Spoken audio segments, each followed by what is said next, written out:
No ha dicho ni una sola palabra desde la ejecución, informó Ignam. Ye volvió la vista hacia el muchacho que yacía encogido y abrazado sus rodillas, sobre la estera. El médico dijo que eso puede ocurrir cuando alguien ha visto algo demasiado impactante, agregó He-jin, recogiendo las vendas ensangrentadas del piso. El príncipe heredero se puso de cuclillas frente al enfermo y le palpó las mejillas. Soja, yo... dijo Ye, pero antes de que pudiese continuar, el joven Soja apartó el rostro y le dio la espalda. Tenía un origue amarillo entre las manos, uno que antes le había pertenecido a Sanjay. El príncipe heredero aspiró aire, se frotó la frente y luego hundió el rostro entre las manos. He-jin suspiró con angustia y puso el vendaje sobre una bandeja de agua que estaba encima de los cajones de caoba, atraviadas en un material nacarado. Tal vez el maestro Min sepa cómo hacerlo reaccionar, dijo Ignam. Quiere que... La mirada acusadora que su hermana le lanzó desde el otro lado de la pequeña habitación trajo a Ignam de vuelta a la realidad. De verdad, lo siento, murmuró el joven con la cabeza inclinada. ¿Por qué lo sientes?, dijo el príncipe heredero. Tienes razón, él sabría qué hacer para hacerlo sentir mejor, pero Sonye ya no tendría necesidad de hacer eso si estuviera vivo.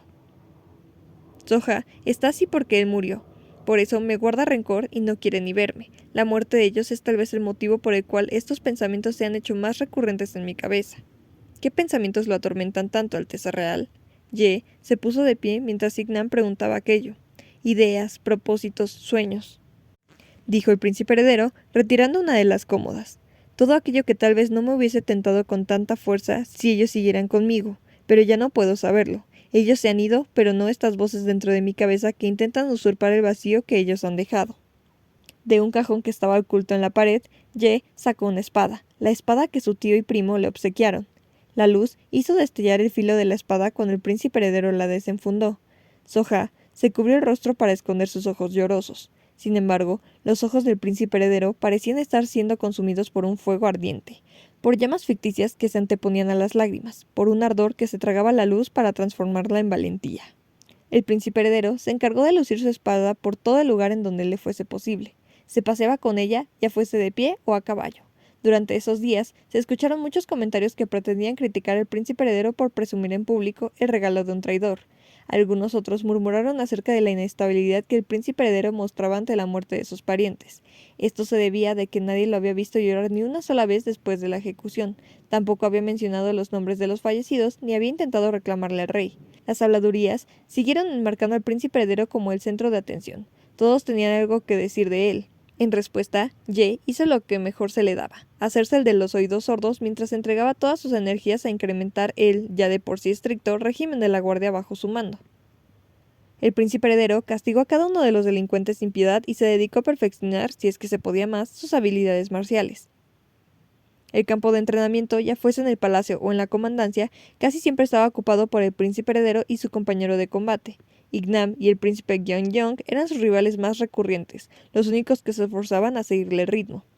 Debería detenerse aquí, Alteza Real, sugirió Ignam, desde el cerco donde se recargaba en los barandales de madera para observar el combate.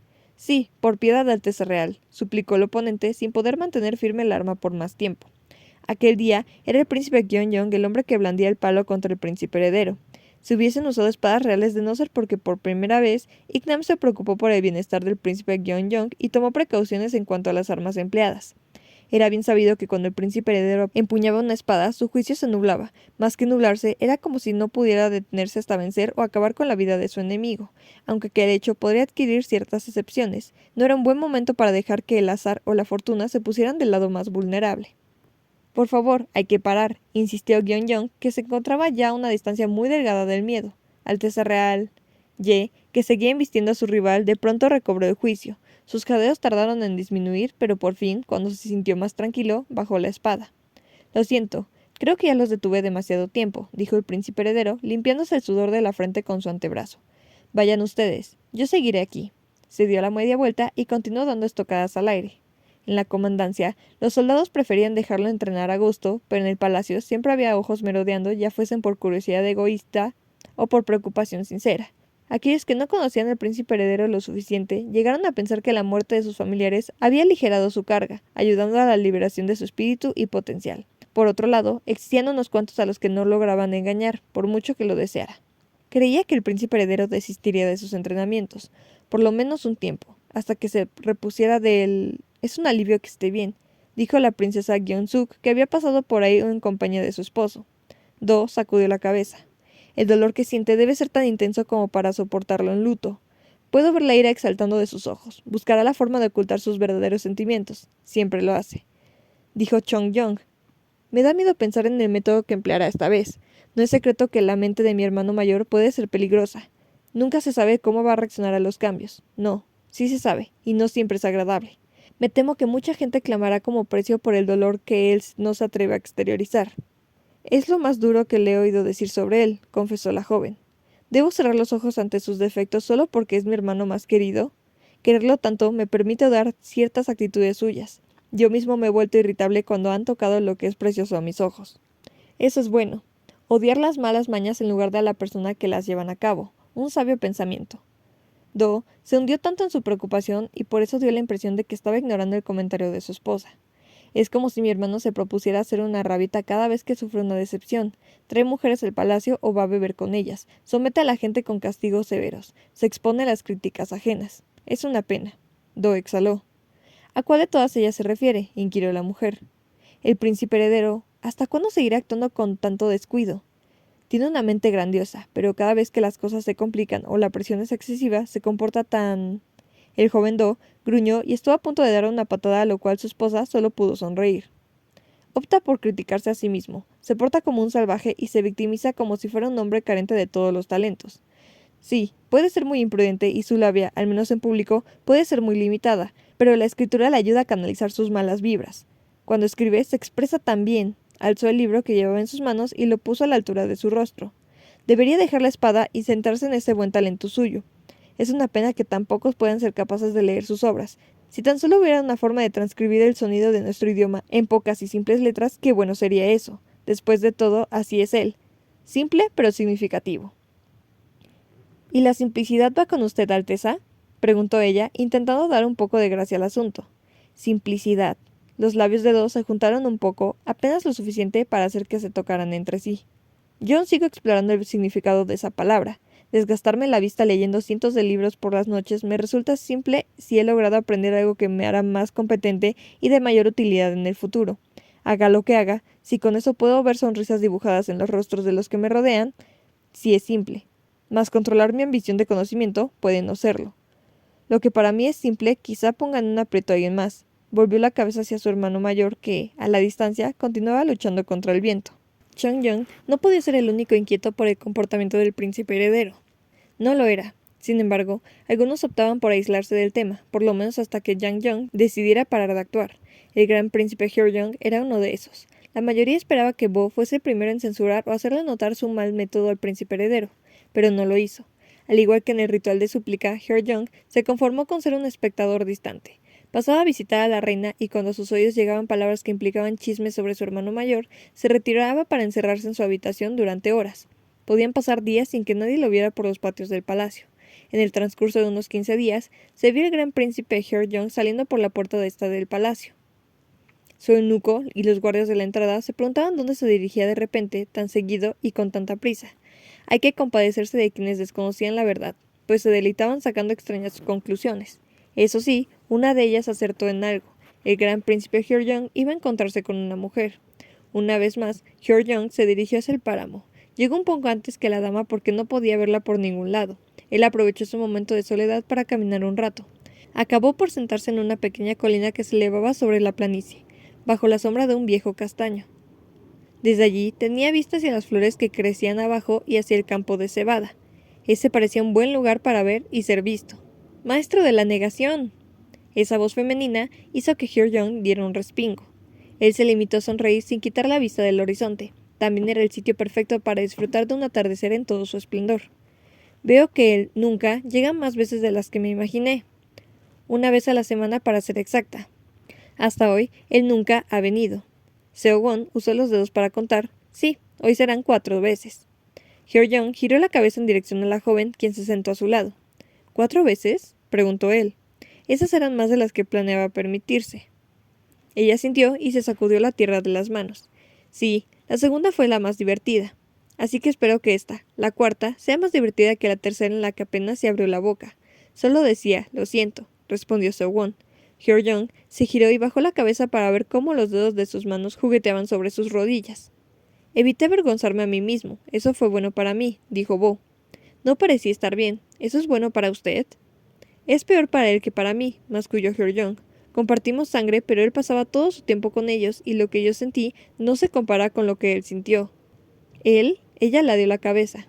¿Ellos? No es nada. Él sacudió la cabeza para deshacerse de los malos ánimos y sonrió. Ella sintió y sus ojos se fueron hacia la bolsa de tela azul que Hyo-jong mantenía a su lado. Nunca, nada. ¿Dentro de esa bolsa también hay nada? Inquirió Seo-won. Ah, no es nada. Bo se ruborizó e intentó esconder la bolsa tras su espalda. Entonces debe mostrarme. Tengo curiosidad por saber cómo luce el nada. Hyo-jong guardó silencio un momento y poco después se le escapó una risilla. Está bien, véalo usted misma. Accedió él y le pasó la bolsa.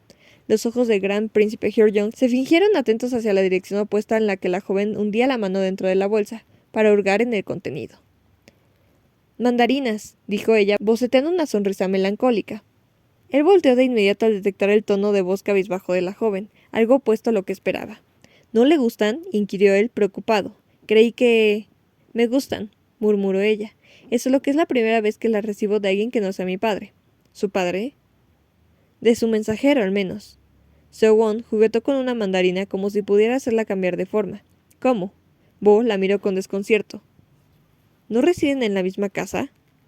La joven cambió el matiz de su sonrisa por uno más alegre.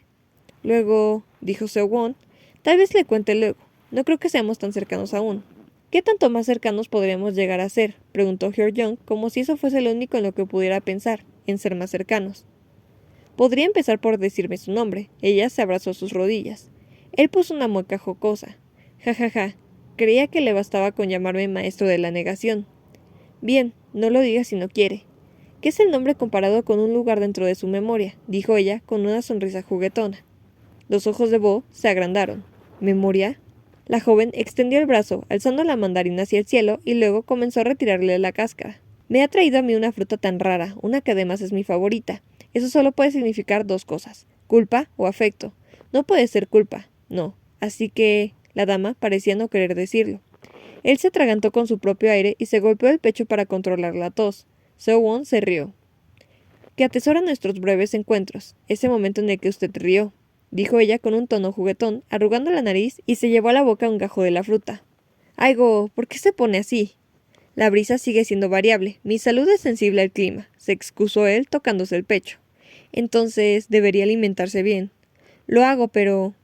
Antes de que el príncipe terminara de hablar, Seo-won le introdujo un gajo de mandarina en la boca.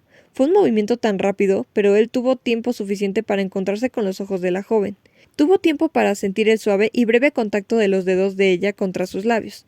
El joven príncipe se puso tan nervioso que sus mejillas cobraron un tono rosado, y aunque se forzó a disimularlo, el hipo se le adelantó y lo delató. «Oh, el hipo de nuevo».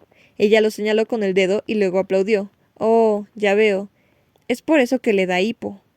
Mientras ella se encontraba a punto de exponer su conclusión, Hyo-jong estaba en medio de una espera agonizante. Temía que la joven descubriera otro de sus puntos débiles y lo dejara en ridículo.